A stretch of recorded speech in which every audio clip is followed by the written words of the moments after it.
Hey everyone, it's the Orange and Black Insider Bengals podcast. I am Anthony Cosenza, and I'm joined by my co-host Scott Schultze.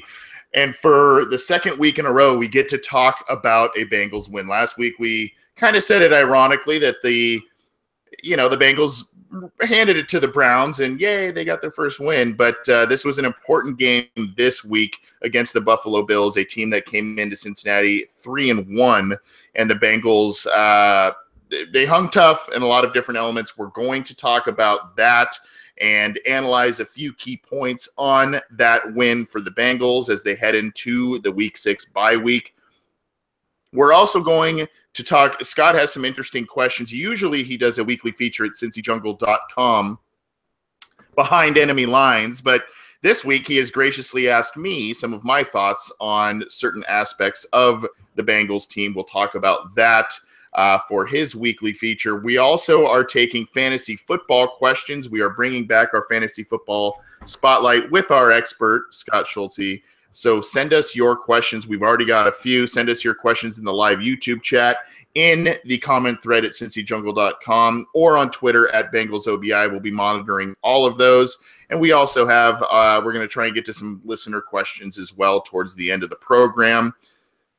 Scott, before we get to some breaking news, how are you, sir? Are you feeling a little better about the club now that they're 2-3 heading into the bye?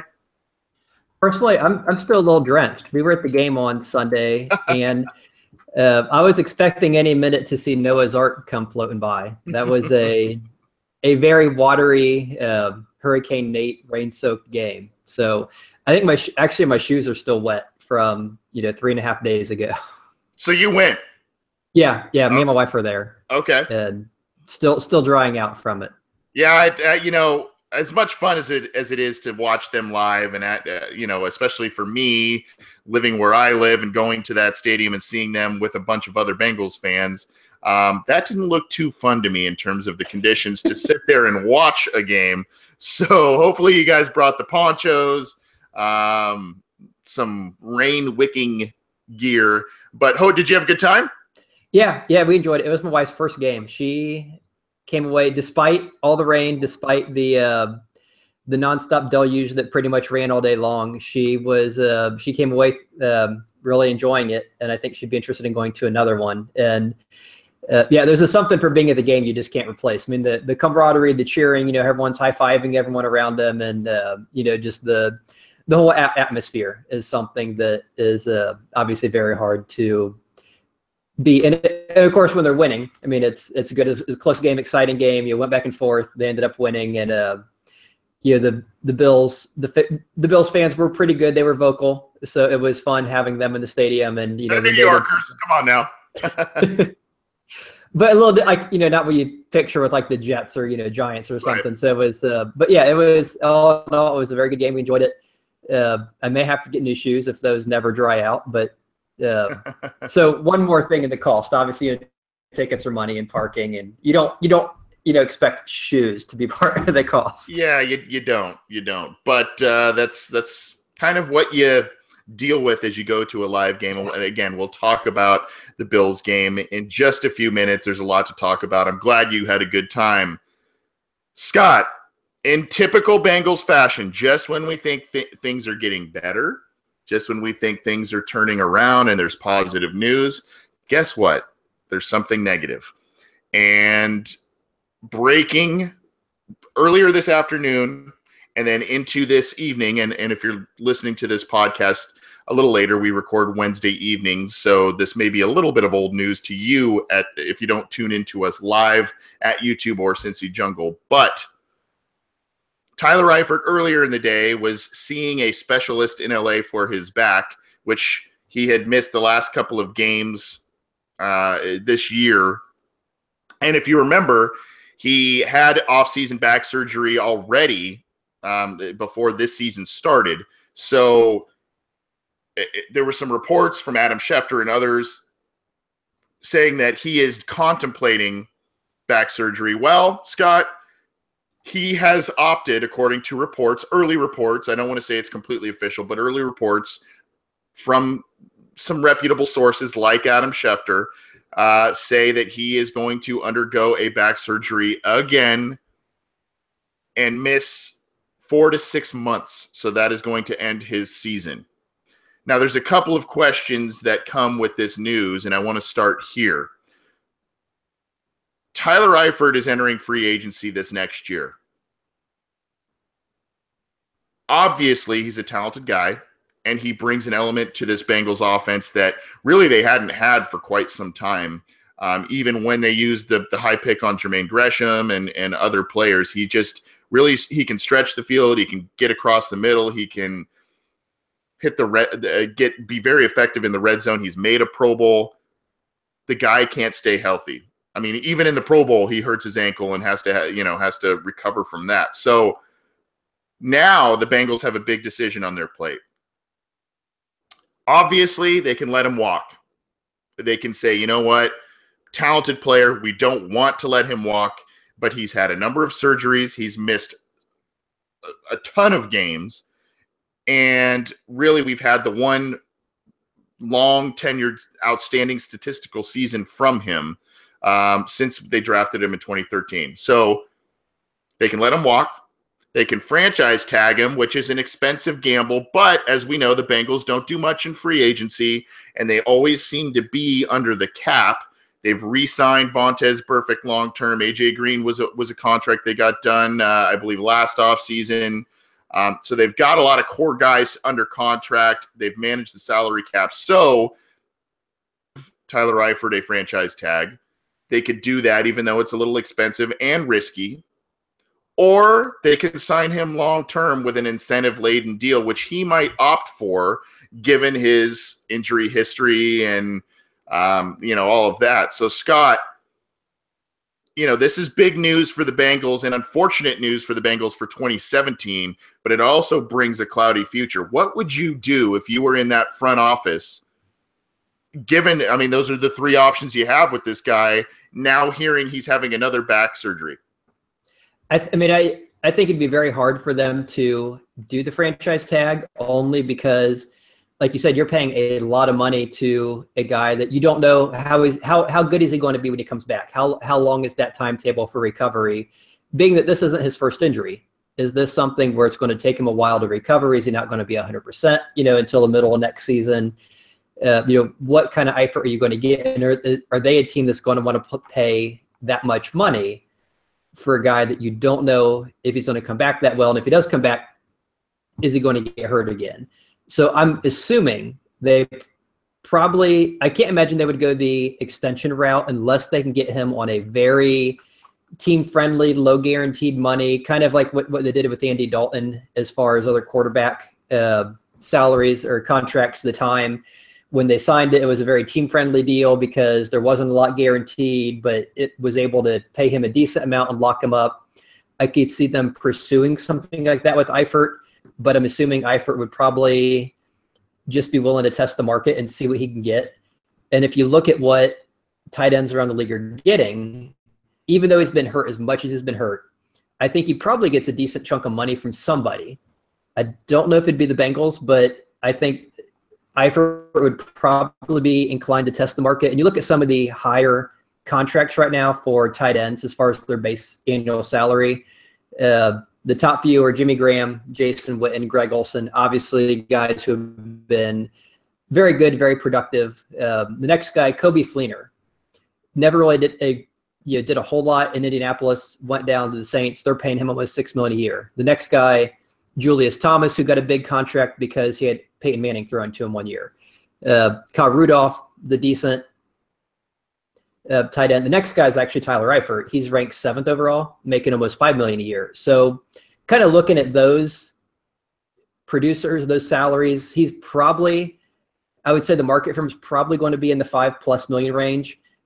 I'm assuming someone would give him that. I don't know if the Bengals would match it only because they have Tyler Kroft and CJ Uzomah. And then that kind of brings the question, well, how good of a replacement are they? Because Eifert's, he's probably the best receiving tight end the Bengals have had since Rodney Holman. And, that's going back like 30 years. They've had some good, good blockers, decent people, but no one like Tyler Eifert. And as much as you would hate to see him go, I think the ideal situation would be something if they could get him to sign like a 1-year prove-it deal. If he goes on the open market and no one's paying him anything, if people are just too scared from the injuries, I could see the Bengals maybe coming in, giving him something a little better than what the other teams are. But if someone really wants him and overpays and gives him, 6, 7, 8 million, then he's probably gone. I think at that point the Bengals let him go, because I can't imagine them paying that much for a guy who has that much of an injury history, especially since there's really been no rumors of them talking extension with him. And generally, when they have a guy that's getting this close to free agency, you would have thought somewhere last year, somewhere this offseason, somewhere this year, there'd be at least rumors that, hey, they're discussing an extension. They're talking about it. And there really hasn't been. It's been pretty silent on that front. So it kind of makes you think the Bengals probably aren't looking at offering him a ton of money, which makes you think he's probably going to test the open market or the free market, and we'll just see what happens at that point. Yep, he's never played 16 regular season games in his entire career. He played 15 regular season games in 2013 and the playoff game. He missed almost all of basically the entire 2014 season with his elbow deal. Played basically a quarter against the Baltimore Ravens that year in the opener. Missed all that year. Missed 3 games in 2015 where he made the Pro Bowl, or when he made the Pro Bowl. 3 games there. Did play in the playoff game there. 2016, last year, missed 8 games. Now he's set to at least miss 14 regular season games this year, and if the Bengals make the postseason, more there. So, I mean, you look at it. I'm just kind of doing some rough math here. 16, 19, 35, and another 15. It's more. His games that he's missed are now more than he's played, and far more than the 20 touchdowns he has scored as a Cincinnati Bengal.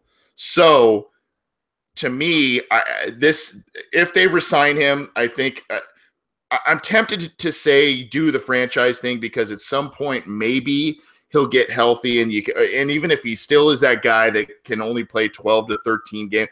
Look, this position is one of the toughest in the NFL, because you have to block, which is a physical aspect of the sport. You have to go across the middle and take hits. That's a physical aspect of the sport. You have to run, you have to cut, you have to do all these things. A lot of things are asked of tight ends that aren't asked of many other positions on the field. So it's a grind. And even Rob Gronkowski, known as the best in the NFL, he's had back issues. He's had knee issues. He's had broken bones. So, this position takes a toll. And unfortunately, that's kind of the thing.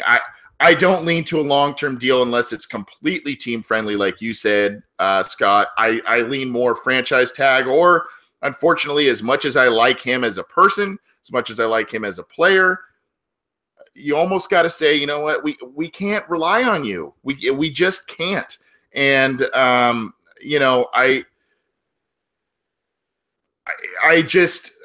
don't know exactly what the team is going to do at this point. I mean, obviously you got IR him. Maybe they call somebody up on the free agency wire as kind of a Band-Aid. We'll talk a little bit more about in just a second about some of the guys currently on the roster that will be called upon to replace Eifert. But big blow to the offense, I think. Unfortunately for Bill Lazor, you would think that he was looking forward to having John Ross and Tyler Eifert, 2 of his more exciting and better weapons in this offense. John Ross hasn't been there since Bill Lazor took over as the offensive coordinator, nor has Eifert, and now he's not going to have Eifert the entire year. So we'll see. A very talented player, but just can't stay healthy. Scott, you have one more point you want to add before I ask you another question on this situation. You're muted, buddy. Yeah, I tend to do that. You mentioned John Ross, and that got me thinking about first-round picks in this team, and it just seems like they either draft them hurt or they get hurt. So I decided to take a quick peek and see, okay, is it as bad as it seems, or I'm just kind of blowing this out of proportion? We can kind of go back a dozen years. David Pollock, first-round pick, 2005, played pretty much one season, hurt his neck, never played again. A few years later, we draft Andre Smith. Every year comes in training camp, out of shape, overweight, keeps breaking his foot because he's putting all that weight on it. He misses his first couple seasons, barely plays. A few years after that, you have Tyler Eifert. Obviously, you mentioned he's been hurt more than he's actually played. And then, a couple years later, we draft Cedric Ogbuehi, who missed the whole, his first year because he was hurt. The year after that, William Jackson gets hurt in training camp. He misses his whole first year. And then this year, of course, you have John Ross, who they drafted kind of knowing he was hurt, kind of like the Ogbuehi thing. And so it's, 3 years in a row, 4 of the last 5 first-round picks, and, 6 or 7 who pretty much either were drafted hurt and missed time or were drafted and got hurt or pretty much just had very shortened careers. And you can even go back if you want to go far enough to like Kajana Carter and that they just, for whatever reason, this team just seems to, if they draft you in the first round, just just pray that if you're not hurt, you're not going to get hurt.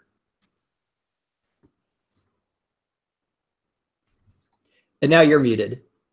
So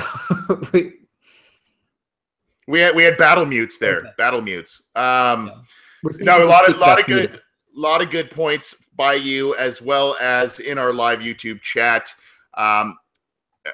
Andrew Seiler saying we needed Eifert. I'm sitting alone in my room in tears right now. If I hope that's semi-sarcastic. If it's not, seek help. Royal Flush 513, back injuries linger. It's not worth the risk. That's a great point, because back issues do tend to stick around with people, and anyone, even non-athletes who have had back issues, can attest to that. I see Bill Williams saying Eifert is super talented but not worth a big contract unless it's heavily performance incentive laden. So among those statements and comments there, I'm seeing a lot of people who are talking about Tyler Kroft, who in the absence of Tyler Eifert has stepped up. He had 2 touchdown catches against the Browns, as well as having a couple of nice first down conversions and things of that nature against the Bills. He's looked better than he here. CJ Uzoma, it's kind of been the reverse. He really stepped up last year. Hasn't done so much this year. He's been a little hurt though. So now it's those guys. It's Cethan Carter, who had a big drop on Sunday against the Bills, that are currently on the roster. Ryan Hewitt is nicked up. What's your confidence level now in this Bengals offense now that Eifert seems to be out for the season? I think for me, it's I just want to say it's not really changed, only because I don't think a lot of folks had confidence he was going to be playing all 16 games this year. So, and I think also seeing what Tyler Kroft has done. I mean, his targets, he had 1 target in the first 2 weeks. He's now seen 4, 7, and 5 the last 3 weeks, including 2 touchdowns. So I think the idea that, hey, we have a tight end who seems to be, serviceable, seems to be doing a decent job filling in. Obviously isn't Tyler Eifert, but, he is a Tyler, and he does a decent job. And I think just kind of going in the season, kind of, you realize that this is a guy who was always hurt. We don't know how long we're going to have him. We'd love to have him 16 games. As you mentioned, it's never happened. He hasn't had a healthy season probably since he was at Notre Dame. So you just kind of know that, anything you get from his bonus. And so now we just kind of know that bonus is gone. So I can't say it's too big of a letdown, only because, as long as you aim low, you can't be disappointed, I guess. Yeah, that's right. Lowered expectations. For those of you who are in maybe your late 20s and 30s, you probably remember that little Saturday Night Live skit, the Lowered Expectations skit. So if not, go YouTube it. It's pretty funny. Anyway, this doesn't breed a lot of confidence in this offense, and one that has struggled at times, even under Bill Lazor, with consistency. And we'll talk more about that in a second. But even with consistency, there's been dry spells. They can't convert third downs and get some other plays. So that's concerning. However, he's been out of the lineup so much. You're probably, if you're on the offense, you're kind of like, well, it's kind of par for the course. It's no Eifert. So we got to continue to plan the way we've planned without him in the lineup because he's never there. So I think Croft, if he continues to do what he's been doing, that'll work. If Uzoma can kind of step up and do some stuff, that'll work. I do think they might look at the free agent wire. There's some talk in the YouTube chat about Gary Barnidge, a guy I liked. He's up there in age. He's an AFC North guy. He made a Pro Bowl, I believe it was the same year Tyler Eifert did. He's kind of accustomed to the tough way of the AFC North. He could be a guy they bring in as a veteran, maybe cut loose Ethan Carter. We'll see, though. We'll see. I think it's so new. It's such new news that it's a lot to digest at the moment. But for those of you who are joining us late and have not heard, Tyler Eifert is expected to undergo season-ending back surgery, expected to be out 4 to 6 months, and then the Bengals have quite a big decision to talk about. Not really right at this moment, but obviously in the offseason when it comes time to think about re-signing Tyler Eifert, just because he's missed so much time, and it's a shame. He's a talented guy. I've met him. He's a nice guy. He's a great guy, and I feel bad for him. But let's just hope for a speedy recovery. And if the Bengals re-sign him, hopefully he comes back and plays at or near the Pro Bowl level that we saw just a couple of years ago. This is the Orange and Black Insider Bengals podcast. I'm Anthony Cosenza, joined by Scott Schultze. You can join us live every episode, usually Wednesday evenings is when we record, on YouTube and at cincyjungle.com. We hope you do join us. We like interacting with fans and answering questions on the air, maybe taking some comments that we like on the air as well. So please join us live. If you're unable to, this podcast is on iTunes, is on SoundCloud, and then you can also get the material also on YouTube, Cincy Jungle. So grab that. You can get in touch with us also on Twitter at BengalsOBI, as well as via email, theobinsider@gmail.com. We appreciate your feedback and for you tuning in. Well, let's talk about something a little more rosy now, Scott. This is, gosh, I hate to be a Debbie Downer to start the show, but big news. You gotta lead with it. Bills. It was ugly at times. It was very pretty at times. But the Bengals beat the Bills in pretty dramatic fashion, 20-16. The Bills were, I don't want to say heavy favorites or anything like that, but I listened to radio, talk radio and stuff throughout the week. A lot of people had Bills outright winning the game. And the Bengals stepped up. It was a must-win scenario. They needed to get this one to feel good about themselves before going into the bye week, and obviously hitting a very interesting stretch of games after the bye. So just a couple of observations, initial observations, especially from you since you were at the game, about the Bengals win on Sunday. Okay, this time I'm going to unmute before I say anything. Oh, good. I'm glad you did. Yeah, I mean, it was one of those games where you didn't really know what to expect when you were there because it was so rainy. And I remember telling my wife going in, well, it'll be a very fast game because they're going to run the ball. The Bills are a running team. The Bengals are going to take the air out of the ball. We're going to run. Yeah, it's going to be pretty quick. And then you go back and look at the stats. Okay, Tyrod Taylor out of nowhere threw the ball 37 times, and Andy Dalton threw the ball 36 times. And I think because of that, every time they passed, my wife kind of nudged me and said, I thought you said they were going to run today. But despite that, you look at, okay, they both threw the ball 36, 37 times, but had very different results. Andy Dalton had 328 yards. Tyler Taylor had half of that, 166 yards. Yeah. So, it shows how many, granted, I think we all agree Dalton's not an elite quarterback, but it shows what it is like to have actual receivers in your team and to have a quarterback who's at least, decent.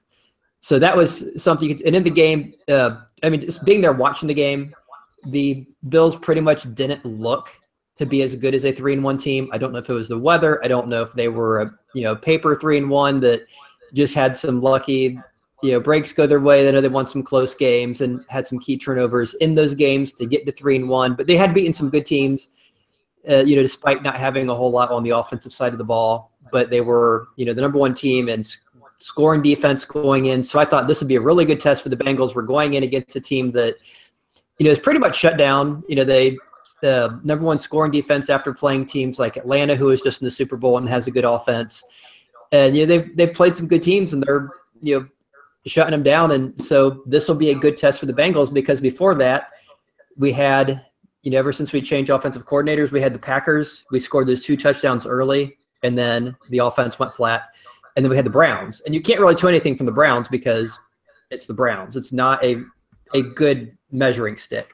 So I thought this one would be, and this one, I think they passed everything as far as you'd expect, as far as saying, is the offense back? Not are they back, they're going to score 500 points, but yes, they're back. They're a competent offense. It's not the offense we saw in week 1 and 2. I think we can now, at the very least, say the offense we saw in week 1 and 2 is, erased from the board, and we're back to being at least a competent team that should be in every game, and should be, right there winning games or competitive, and not a team that's going to be turning the ball over 5 times and, getting 100 yards total on offense. Right. And it was a solid day from the Bengals, mostly from the defense. The Bengals kind of made plays when they needed to on offense. And obviously the 77-yard touchdown to A.J. Green is the big one that sticks out.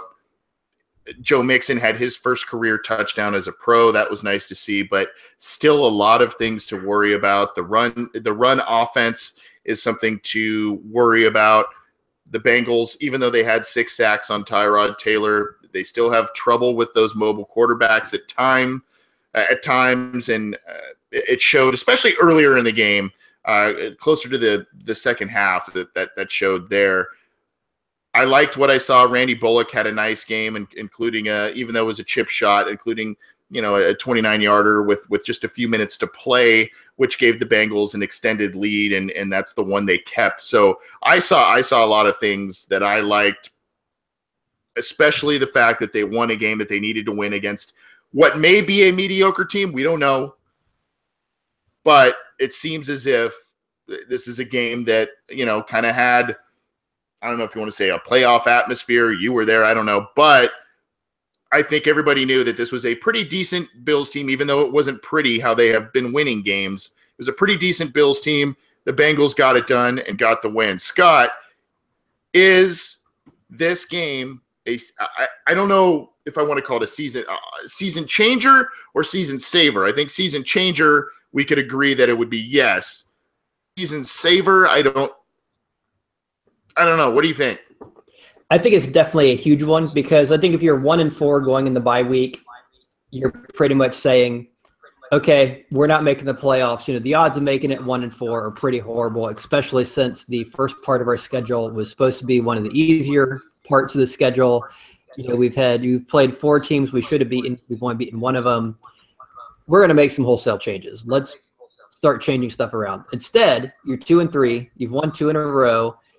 Probably could have won 3 in a row. That game in Green Bay, obviously very close, going to overtime. Definitely changes the dynamic. Changes the locker room, gives you a very positive feel that, hey, those 3 losses, yeah, that's when you can't say anything other than, yeah, that's just horrible. We have those. But that being said, we are going the right direction. We seem to have things figured out. You don't hear about the mutiny in the locker room or whatever we were hearing after the Houston game. Everyone seems to be on the same page. They seem to be together. They seem to go in the right direction. So I think the biggest thing is, as far as the continuity and the presence in the locker room, that everyone's going to be able to say that, yeah, we have a whole week now to gel, to get together, to be positive, to get ready to go into Pittsburgh, to go back to 3-3, and possibly get first place in the AFC North with that game. And that's the biggest thing that, who would have thought 2 weeks ago, as team's 0-3, can't score a touchdown, to think 2 weeks later you might be talking about leading the AFC North in the middle of October. Right.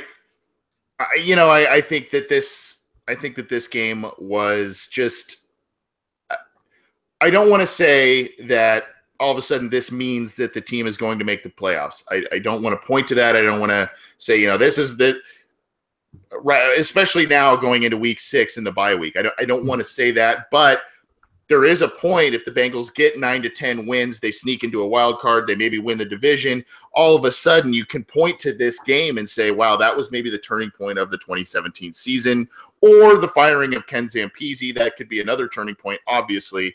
But the Bengals are just they're doing the right things. The offense is playing a lot better. The defense is getting after the quarterback. They're doing a lot of things that they didn't necessarily do last year, especially in these last 3 weeks. And it's a much different feeling now than it was just 3 weeks ago when the Bengals were 0-3 and lost that heartbreaker to Green Bay. So I'm kind of with you on this one, Scott. Talking about this, are you worried, even with Lazer's takeover, now you've got Eifert out for the year from what we hear. Are you worried about the Bengals offense, even with the improvements that we've seen? Joe Mixon has 2.8 yards per carry on the year. We'll talk more about that. We've already got a fan question on that. Jeremy Hill's at 3.4 yards per carry. They're letting up 3 sacks a game on average. Are you worried about this offense and what they can do the rest of the way? I'm going to say yes, and it's very hard not to be, because the biggest thing plaguing the offense the first few weeks was the offensive line, and that's still the offensive line we have. It's not like we're, plugging in Andrew Whitworth. We're not bringing back Willie Anderson from retirement or Anthony Munoz. We have who we have, and it's not going to get better. As we play the next 10, 11 games, if anything, it could get worse with injuries and so forth. So the offensive line's probably as good as it's going to get, which isn't very encouraging.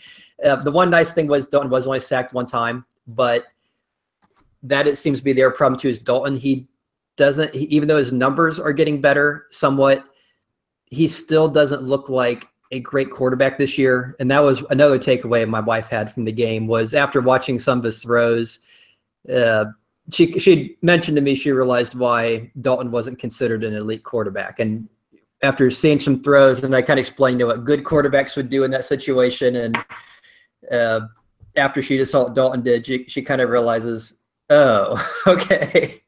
And he's leaving points, he's leaving completions on the field. One of the ones that, at least what it looked like at the game, was there was a play where he was about to get sacked, or he had some pressure, and I think the tackle had been pushed into his back, and he felt someone touch him. So instinctively, he does the Dalton thing. He kind of curls up, gets ready to get tackled, finds out it was basically just the back of the offensive lineman pushing on him.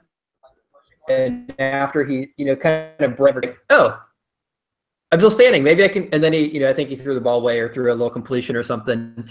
And you look at, what would a great quarterback do in that situation? As soon as they get that pressure, they're moving, they're running forward, you're sidestepping it, they're throwing the ball, they're looking for a receiver, they're not just throwing it out of bounds. And there were several plays where he was scrambling and there were guys open, and he just, throws it out of bounds, either because he can't make the throw or because he is afraid that, I don't know, if whatever it is, maybe he's just trained to throw it out of bounds. And it could be he doesn't think he can make that throw on the run accurately without a defender of it.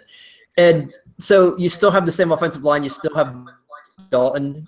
So it's very legit to say that those concerns are still there and they're still going to be there all season. I think the only encouragement I think one can take is this AFC North, for as good as the AFC North generally is, seems to be very down this year. So I don't think it's so much that we're going to suddenly become great on offense, but it's just that the competition doesn't seem to be any better. That I think that's, where the bright light at the end of the tunnel seems to be, that, hey, if they're going to have a chance, they may have a chance because they don't seem to have anyone in this division who is ready to run away with it. Agreed. The Browns obviously are struggling. Pittsburgh lost a big game against the Jaguars at home Ben Roethlisberger threw 5 interceptions, 2 pick sixes in that game. So the Ravens don't look that great either, even though they beat the Bengals in the opening week on their home turf 20-0. I'm not really impressed. Even as we speak about the Bengals, I mean, the division itself is a little bit weak. So I think it's kind of ripe for the taking.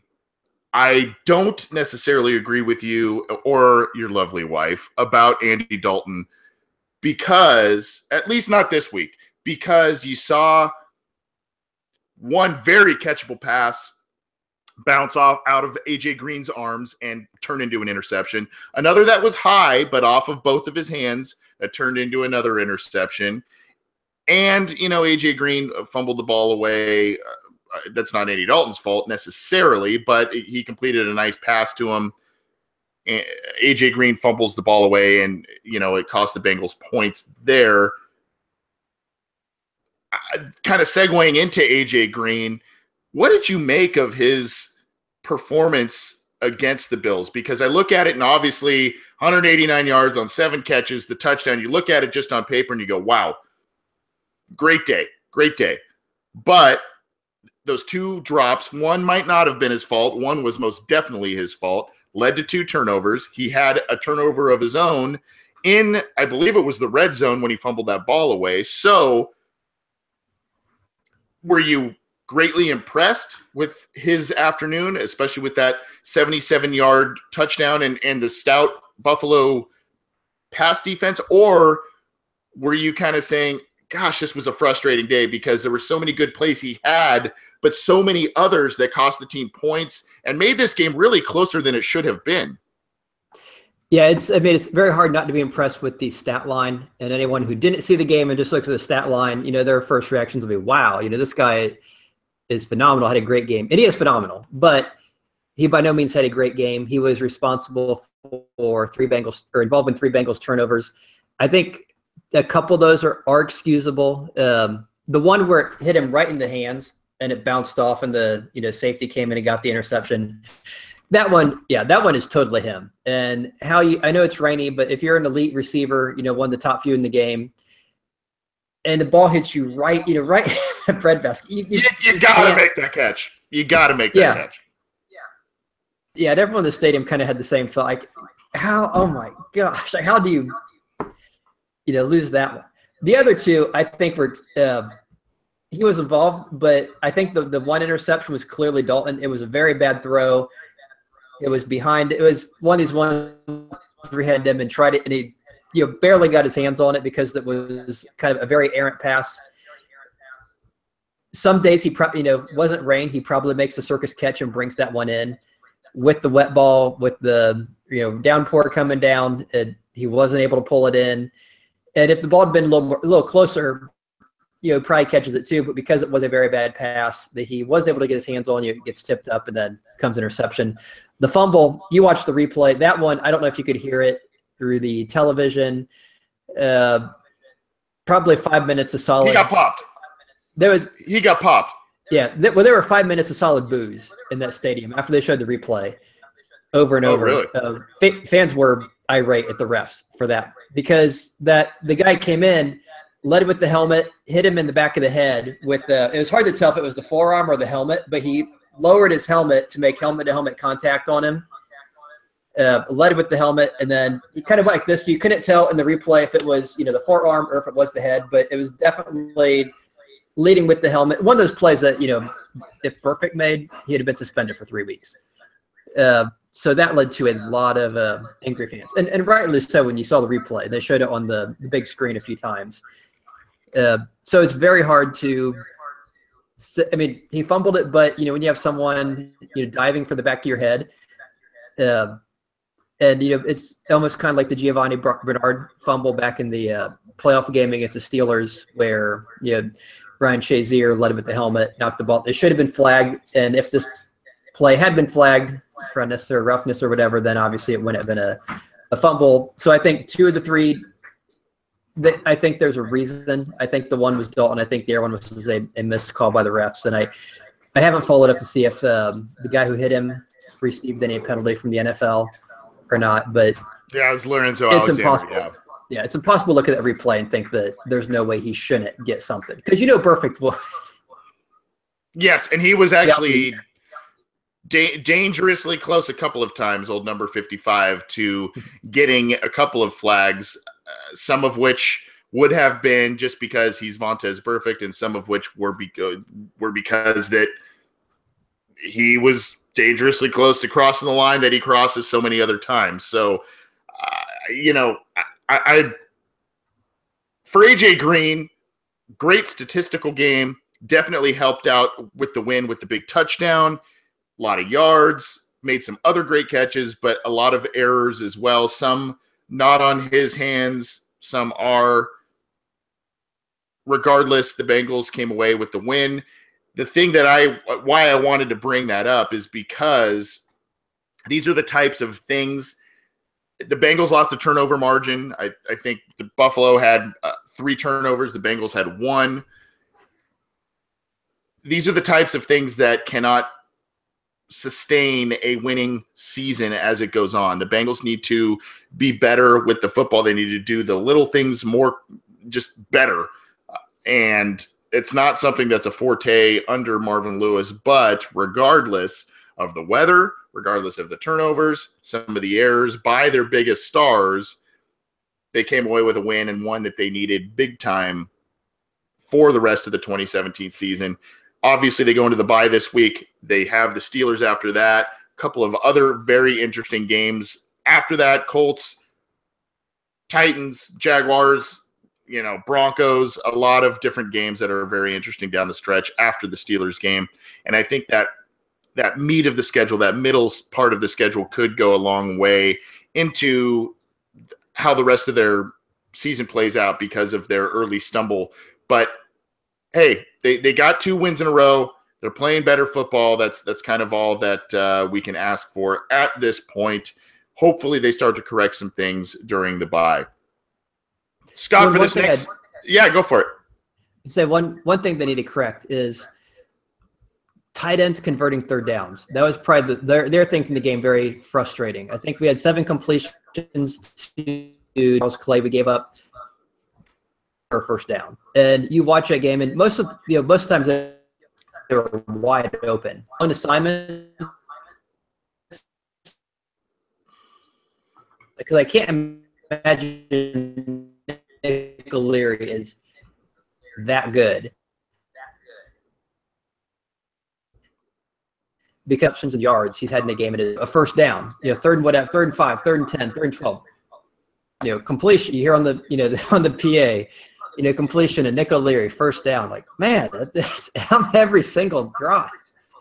So that's the other thing I think they definitely need to cover. Yep, and you cut out a tiny bit there, Scott, but I got the gist of what you're saying. I think our listeners did too. Obviously, the covering of tight ends is an issue, and Charles Clay, a guy who's been one of their biggest playmakers, was a guy who had a couple of nice catches. Unfortunately for the Bills, and just in general, left the game with what looked like to be a severe knee injury. Then Nick O'Leary stepped up, and honestly, the Bengals do a pretty good job of locking down your top receiver, your top couple of receivers. It's the backs and the tight ends that seem to not be their strong point on defense. For all of the good things they do on defense, rush the passer, pretty good against stopping the run, locking down top receivers. Those guys, those ancillary weapons, are the guys that tend to make plays against them. McCoy had kind of a lot of catches and different plays that he was involved in. But you know what? They kept everything in front of them, aside from one great Brandon Tate catch, which, by the way, that was interesting. Brandon Tate had probably one of the games of his life against the Bengals, but whatever. So the Bengals defense did more than their fair share of the job to get the Bengals the win against the Bills, and it was a much-needed one. Before we move on to a segment I'm going to let Scott take the reins on, my esteemed co-host has reminded me that, for those of you who do not know, just kind of a little tidbit of news, The Bengals-Steelers game in week 7 after this bye week has been flexed to the afternoon. It's been flexed to 4:25 Eastern, not the 1 p.m. Eastern start time. So probably if the Bengals did not win this game and those records were so close, this probably would not have been moved out of, you know, the early portion of the day and into the afternoon. But thanks, Scott, for reminding me about that. That was another big piece of news, well, semi-big piece of news that came across today along with the Tyler Eifert stuff. Scott, I'm going to let you take the controls here, buddy. You do a weekly feature on CincyJungle.com that is, you call it Behind Enemy Lines, and you ask a series of questions to an editor of the opposition on the SB Nation site. So, for instance, for last week, you spoke to actually the gentleman who came on our show. So you kind of ask a series of questions, give some good insight, especially for those teams that the Bengals don't see very often. Now, for this week, you've decided to put me on the hot seat, I believe, with a couple of questions and to kind of go, if the Bengals are their own worst enemy, then we are going behind enemy lines, right? Yeah, and it's something where each week we try to get a better feel for the other teams, because obviously we're following the Bengals. We're not following the Colts or Steelers or Titans, as close as we do the Bengals. So it's kind of a way to look at those teams and see them. Well, obviously this week we're playing the bye week, so there's really no one to look at, as far as an opponent. So why not look inward and see, okay, after 5 weeks, assess the Bengals, and what are things that we should be looking at as far as Bengals fans going into the bye week and stepping out of the bye week. So I have some questions for you, and I'll just ask them. I'll ask one at a time. You can answer them, and we'll see how long this takes us. And from there, so the first one I'll ask is the offensive line. To be shuffling pieces, around the offensive line, especially at tackle, with Fisher and Abuehi and Andre Smith and so forth. And they seem to be trying to find a combination to see who can need to do to get some sort of running lane, so his running backs get more than 2 or 3 yards a carry.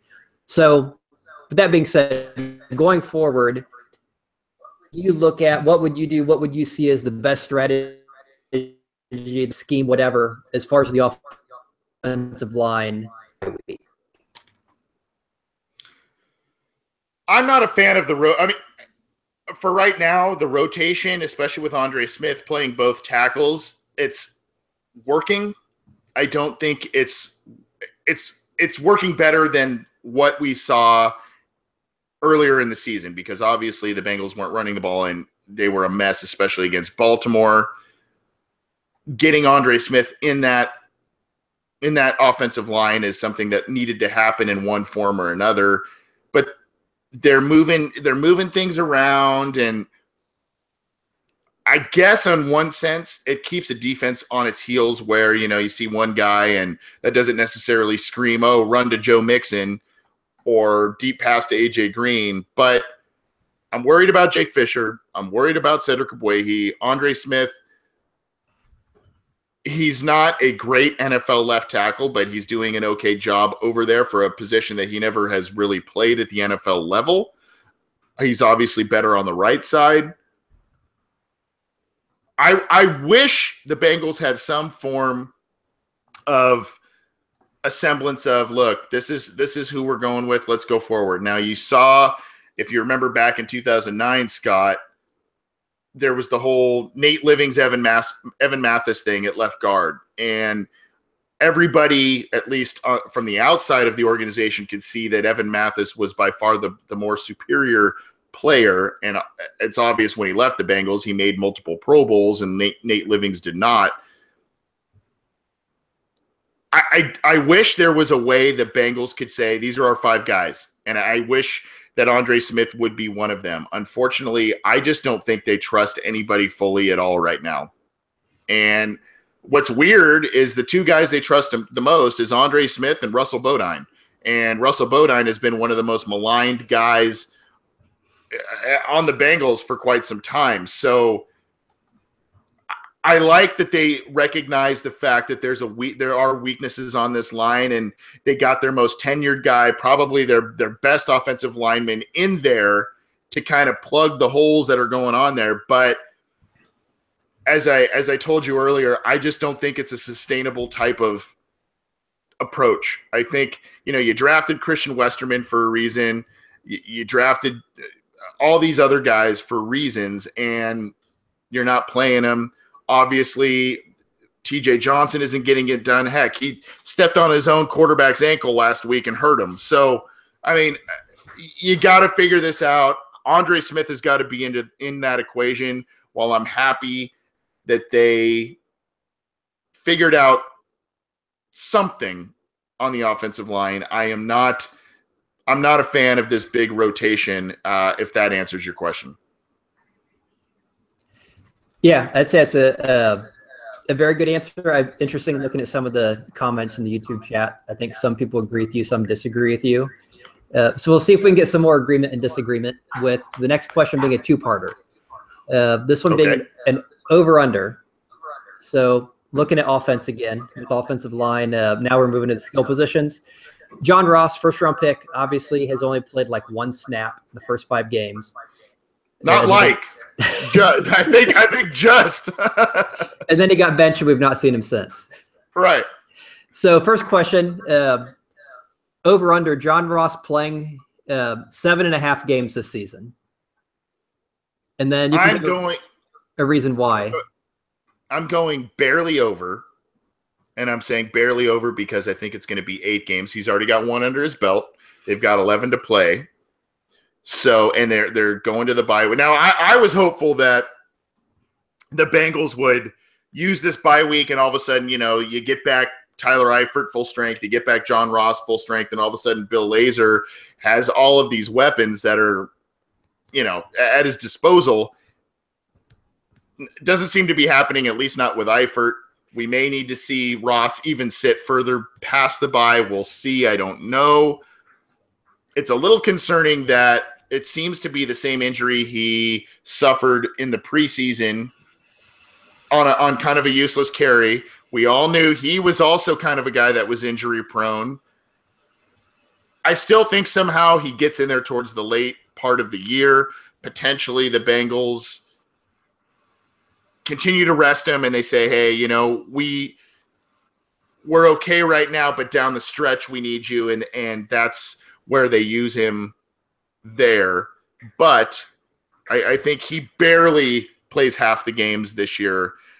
In terms of the second question was and that one I haven't asked yet, but I will. Okay, go for it. Joe Mixon finishing with more or less than 800 rushing yards this season. Under, for sure under. And I say that not because I want to believe it, but he's through 5 games already. He has under 200 yards. Unless this bye week brings a sense to Bill Lazor to say, look, we got to get this guy 20 to 25, if not more carries, as well as 30 total touches. I think that I think it's under, and it's not just the carries; it's the offensive line issues. He's got. I mentioned it earlier in the show. He's got 2.8 yards per carry this year. That's not getting it done, and I know, as some folks have pointed out in the YouTube chat, I know that it's not all of his fault. In fact, very little of it is his fault. But he is a guy that we talked about when he was drafted. Was a guy that you could put him behind a subpar offensive line and he creates things. He's got that patience, that vision, that Le'Veon Bell type of playmaking ability. And we have seen some of it. He's broken tackles where probably Jeremy Hill and Giovanni Bernard would have been tackled. He's converted first downs that have been impressive, but he still has yet to make a big play, a long run, a big play. I mean, he's had a couple of nice plays, but I mean, heck, the Bengals' longest run against Buffalo was by him, but it was 12 yards. So you can't get significant yardage if you're not getting the lion's share of the carries, which he has been in recent weeks, but kind of barely, as well as breaking off big plays, which just hasn't been happening because of blocking and other issues. So I say under for that one. Okay, and then last question I'll throw at you on our questions, I guess, inside the enemy lines and not behind them, or I don't know. There whatever, you go. I like that. Inside it. Yeah, I like that. I like that. So they barely are in the playoff hunt right now. You can, on one side you can say, hey, they're emerging. They've won 2 in a row. They almost beat Green Bay. They beat a 3-1 team. Things are getting better. On the other hand, you can say, okay, this team should have been 4-1. Most optimistic folks would have said they should be 4-1 right now, not 2-3. It's hard to overcome that, especially since the first part of your schedule is the easy part. You have a losing record. How are you going to get better, without improving the pieces on the field? So that being said, with 11 games to go, what do you predict for their final record? And more importantly, do they make the playoffs?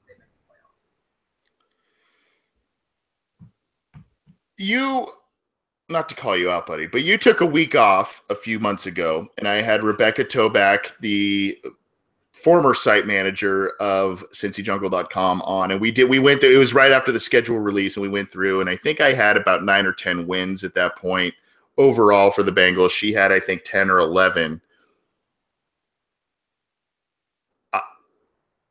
I kind of want to stick to that 9-win area, even what we saw earlier in the season, and even with the Eifert injury and some of the tough games that are coming up. But, it wouldn't surprise me if this was a patented 8-8 Marvin Lewis type of season. If this team just kind of, maybe loses some of the games that are, the Pittsburghs, another Baltimore loss, some of these against some of the better NFL teams, and they're competitive and whatever, but they get to 7 or 8 wins. But part of me thinks if things fall their way, if they really, really correct some things over this bye week, if John Ross comes back at some point this season and can contribute in some way, I think they can get to that 9-7 mark and potentially sneak into a wild card. The AFC is not very strong this year. Really, the strongest team is the Kansas City Chiefs at this point. The New England Patriots have shown their warts. The AFC West has had some injuries and other issues going on there, behind the Chiefs, that is. AFC South, now all of a sudden the Texans don't have Whitney Merciless or J.J. Watt for the rest of the year. Marcus Mariota's been going to be out for about a month for the Titans. Jaguars are great on defense, can't do anything on offense.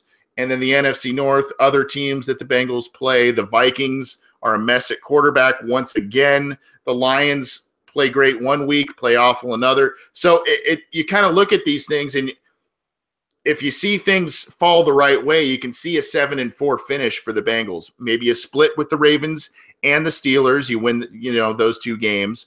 You do well against some of the rest of the NFC North that you've got on your schedule. The Bears are a mess. The Lions, as I already mentioned them, and the Vikings, if you maybe go 2-1, 3-0 there, you've got another game against the struggling Browns. That should be a win.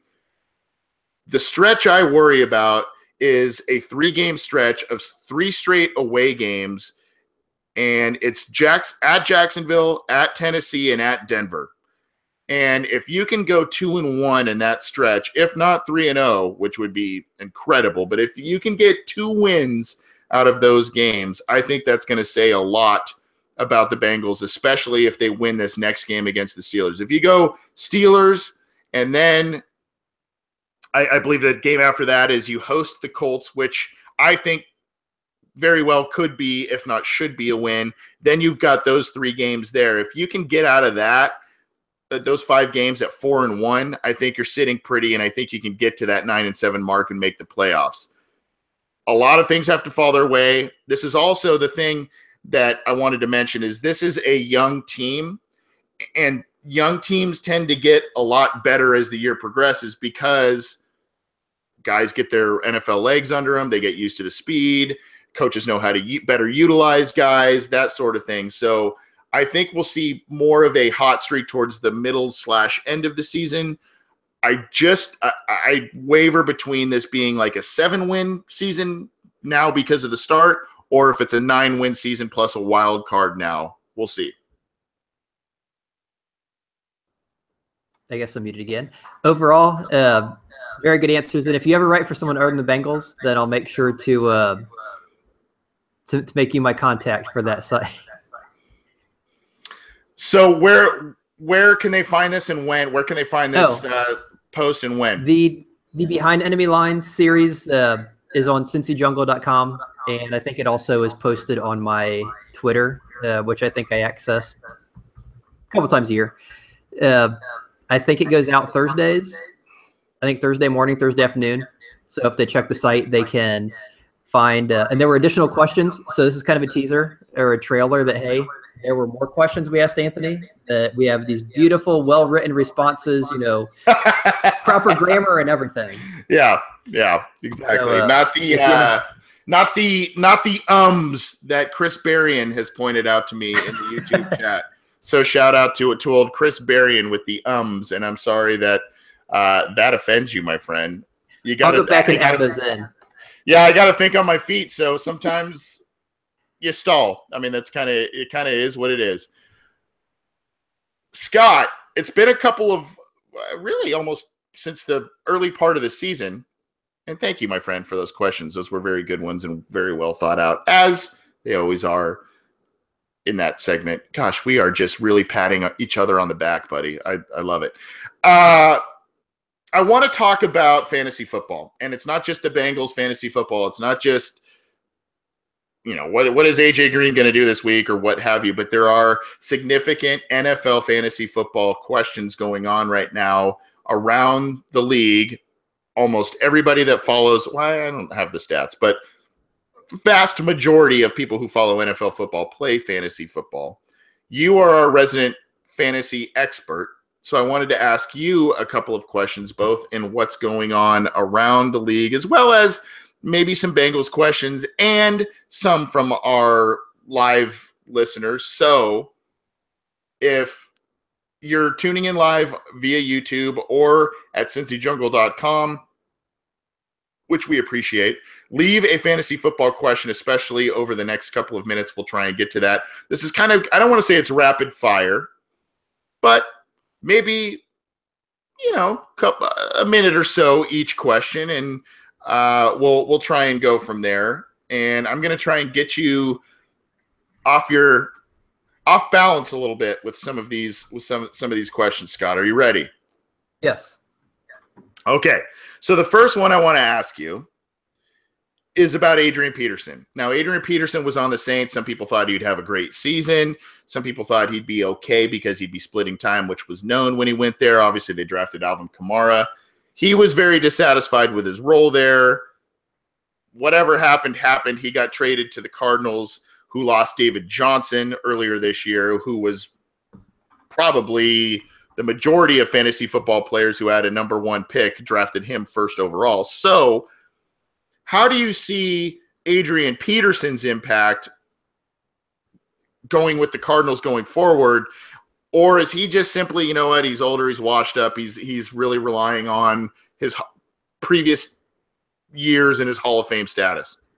As far as Adrian Peterson going to the Cardinals, it definitely helps his stock as far as fantasy goes because he's going to get the opportunities. Now, if you're looking for a David Johnson replacement, unfortunately, you're not going to get that. And the main reason is David Johnson gets a very disproportionate percentage of his yardage through the air.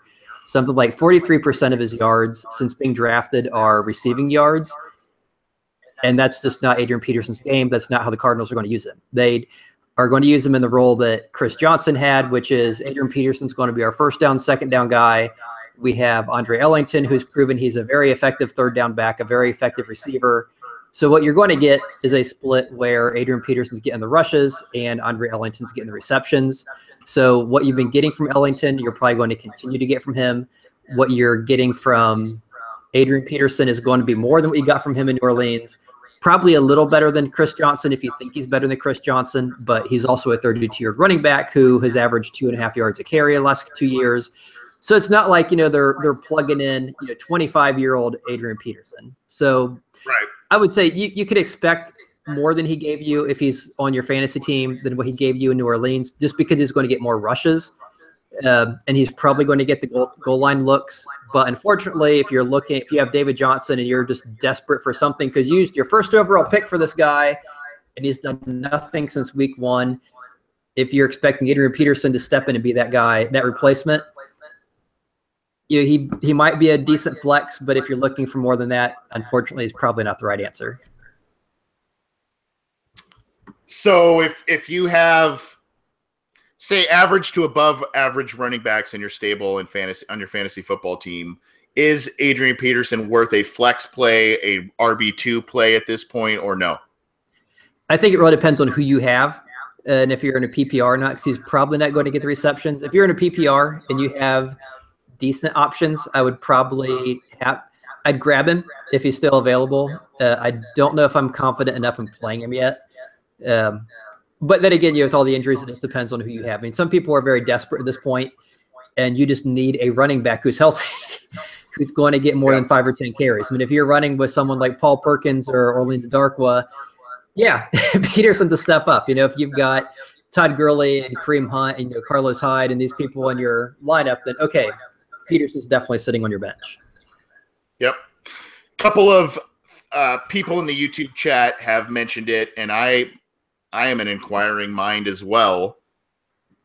Big Ben obviously is a guy, especially last year and the year before, with all of the weapons. He puts up big numbers, big stats.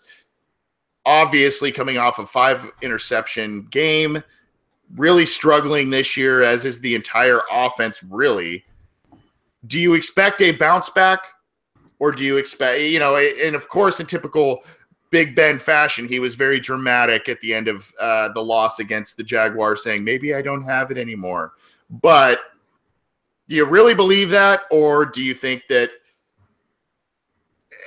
maybe it's true? Maybe he just is a guy that is top 15 in the league in terms of fantasy football points. He's got a lot of weapons, man, but it's not looking good so far. Yeah, I'd say he's definitely going to bounce back, but the question is bounce back to what? If you look at his fantasy numbers as far as quarterbacks go, in 2015, he was the 21st overall quarterback. 2016, he was the 18th overall quarterback. So, and this year is projected to be about the same, a decent backup quarterback. That being said, obviously last year he was horrible. I mean, last week he had the 5 interceptions.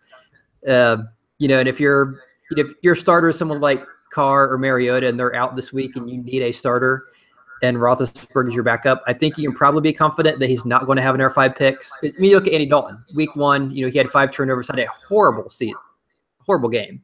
Since then, he's obviously been better. He hasn't been, Tom Brady or Aaron Rodgers, but he has been better. So I think you can look at the Big Ben game and say, yeah, that was his just awful game. Everyone's going to have one. That was his. That's not going to be him going forward. He's not going to have 5 turnovers this week, next week. But even though he bounces back and he does have all his weapons, because he doesn't run much, he's not a guy who's done very much on the ground over the last 4 or 5 years. He's not really going to get you a whole lot of production, and there are better options. So he'll bounce back, but he'll bounce back to be a decent, good backup that you may need to use as a starter now and then. But if you're expecting him to be your starter throughout the season, yeah, you might have issues. Okay. I'm going to end on this one just because of the sake of time. And Okay. This is actually, and let's just talk about this trade scenario, okay? Someone has Todd Gurley, and they have, good Lord, the Saints receiver. I had this in front of Michael me. Thomas. That's the one. Yeah, that guy. I was going to say Penn Michael Johnson, and I'm going, wait, no, that's not right. So, Saints receiver Michael. You just said it. I just totally forgot. Thomas. Michael Thomas. Let's try this one again. Saints receiver Michael Thomas and Rams running back Todd Gurley 4, and this has a kind of a Bengals slant here, Bengals receiver A.J. Green and running back Christian McCaffrey in a non-PPR league. So obviously that affects McCaffrey a bit more that way.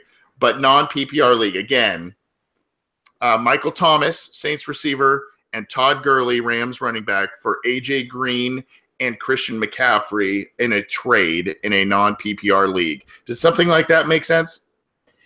It depends on who's getting what, but for me, that is a horribly lopsided trade. And if you're giving me Gurley and Thomas for Green and McCaffrey, I'm taking that 10 times out of 10 without giving it a second thought.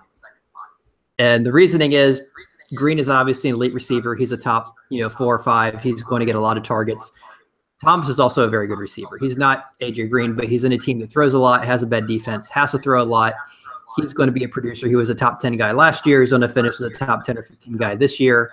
McCaffrey is nothing more than a backup running back on his own team, let alone fantasy. He's currently the 32nd best scoring fantasy back. That kind of puts him as a low, RB3 flex guy, pretty much scoring the same as Giovanni Bernard. And that's kind of what we were expecting going into fantasy drafts. The Panthers had said as much. He was going to be the backup to James Stewart or Jonathan Stewart. Stewart's the primary back. Stewart and Newton are going to get all the rushing touchdowns. McCaffrey's going to get a few receptions. In a PPR, he makes a little more sense. In a non-PPR, he really doesn't have any value as a starter on your team. Then you look at someone like Gurley. Gurley, 2 years ago, is phenomenal. He finished 3rd in the NFL in points per game as far as fantasy running backs. Last year was obviously horrible. The team was horrible. We saw how horrible they were on the Amazon show. Jeff Fisher, we're not going to go 8-8 team. It's horrendous. This year, it's been fixed. They have a better offense. They have better receivers. They have a quarterback who's in his second year in the system. They fixed the O-line. They stole Andrew Whitworth from us. They have time to throw. They have blocking lanes. They have an offense that seems to be doing everything right. So I fully expect Gurley to return to his 2015 numbers. And just as a side note, I have him in all my fantasy leagues because I expected him to return to those numbers, and he seems to be doing that. So if you're giving me, a guy who should probably finish the top 5 running back receiver for a great receiver and a backup running back, to me, there's no question. I would take the Gurley and Green. I'm sorry, the Gurley and Thomas McCaffrey without question. So Gurley and Thomas over McCaffrey and Green. Yes, I would say miles ahead if you gave me that choice. Okay, good to know. This has been the Fantasy Football Insider with Scott Schulte on the Orange and Black Insider. Thanks, Scott. Some of it was user questions. Some of it was just kind of general questions based on what's going on around the league. Good stuff. We appreciate it. It's been too long since we've done this. I guess we've kind of been in a little bit of a tailspin since the Bengals started 0-3, but now they're going into the bye week, and you're kind of getting into the meat of your fantasy football schedule as well. And this is kind of where a lot of people make trades, do waiver wire additions, and do a lot of different things in order to get to their fantasy football playoffs. And we appreciate your insight, buddy.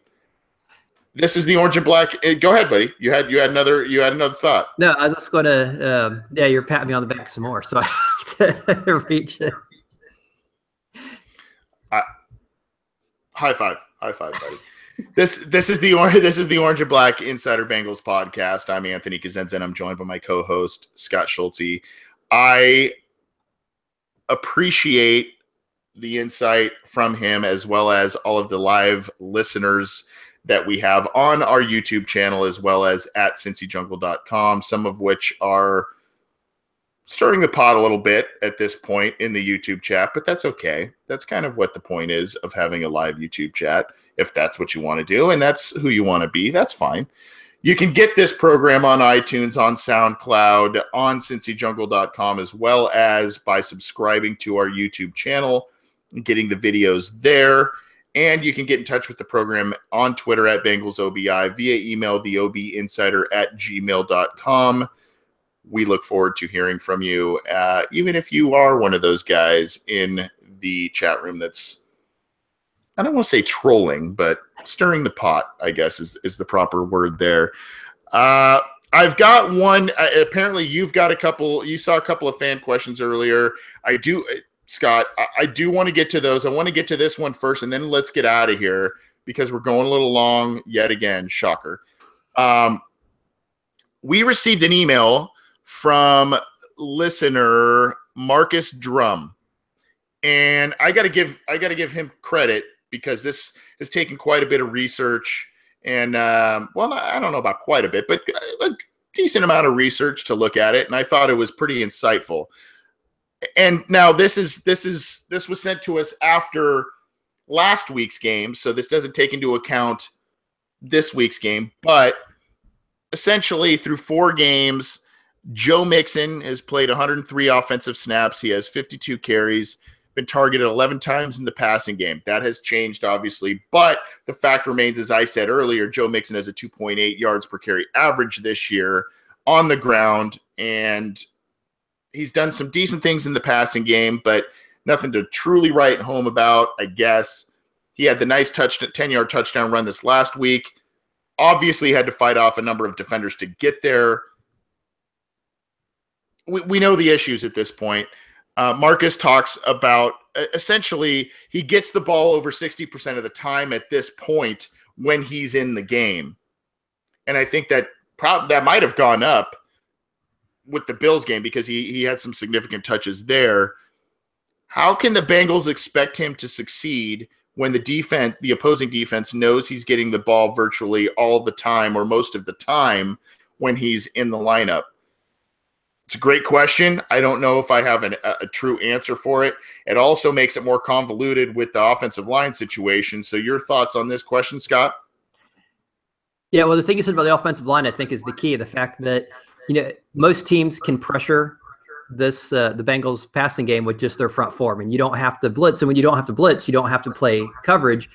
You can play the run, and when Mixon's in there, more often than not, it is a running play. Just like when Jeremy Hill's in there, there's the occasional passing play, but because Dalton's struggling, you can play just single coverage, and you kind of figure, okay, we're going to get to him before he gets the ball off. If not, he's going to miss on his pass. So yeah, it's a good question because there's not a good answer to it. I mean, the answer is you have to have a better passing game so that when Mixon's in there, teams aren't keying on him. Because you look at, the other great running backs in the league, when Le'Veon Bell's in there, he's getting the ball. When David Johnson's is there, he's getting the ball. When, Peterson, LaShawn McCoy, so forth. When those guys are in there, they're getting the ball, but yet they're able to do something with it. So when Mixon's in there, you have to assume he's getting the ball. And same with, when Hill's in there, it's a running play. He's getting the ball. And when Bernard's in there, it's third down. They're going to give him a little dump off for a screen or a draw play. And the defense can play accordingly. So I think the biggest thing is just being able to, find some way to block these people. So, you got to get the passing game going. You can't have the interceptions, the turnovers. You have to be able to protect Dalton so he's not getting sacked all the time. So you're forcing teams to play a little deeper. You're forcing teams to play more pass coverage, and you don't have all the guys in the box that you can actually get some sort of running space for Joe Mixon when he gets the ball. That being said, there looks like we lost Anthony briefly, and I saw people on YouTube chat talking about the Ohio internet. Maybe it's the California internet right now. So that being said, there were a couple questions I wanted to get to. First one was from Chris Berrien, who Anthony mentioned. It was, Scott, do you think we will draft a tight end or offensive line next year? I know it's early to ask. The answer is yes. It's a very early to ask. And unfortunately, because the Bengals tend to go best player available, we really don't know. But that's assuming Marvin Lewis will still be the coach next year, which, based on how the season goes, we have no idea if he will be the head coach. He may or may not. That being said, I think tight end is probably the question. I think it's got to be left tackle or even quarterback because Dalton only has a few years left. He's clearly been struggling this year. He is getting up there in age. I mean, he's obviously not 40, but he tends to be having some issues with his accuracy. His deep ball passing has regressed a little bit. So I'd say offensive line or quarterback if it was up to me, because I think they have all the pieces on defense they need. Then second question I will get to, and I'll turn it over to Anthony, and we'll kind of go from there. Lucas Leonard asked, how awesome is Metallica? And I want to answer that question with a question. It really depends on which Metallica you mean. Do you mean the pre-Black Album Metallica or the new, Bob Ross produced Metallica? Because you get a very different answer depending on which Metallica you mean. So yeah, I think we need more clarification before we can give that an accurate answer. So that was what I had, Anthony. And it looks like you're back.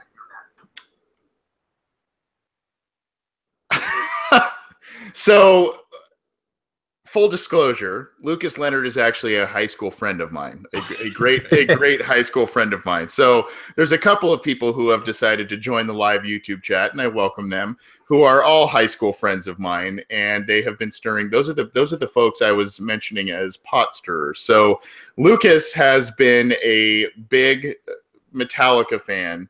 I've been friends with Lucas Leonard for like 20 years, literally. I'm not kidding. So it's really funny that he wants to ask that question. I have never been a big fan of Metallica at all. I just haven't. And it's not that I don't like hard rock. It's not that I don't like, I just have not been a Metallica fan. I know they have talent. I know they've had great success. I know that they have an avid fan base. I'm probably going to catch a lot of hate by saying that. I've never been a big Metallica guy.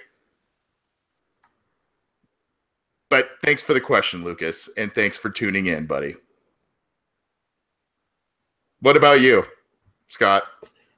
Oh, if we're talking, I mean, you kind of had some semantics there. You kind of had some like, is it this or is it this or is it which one are we talking about? So, but in general, overall, you seem to have, and you are a current and or former musician yourself, are you not? Correct. Yeah, I okay.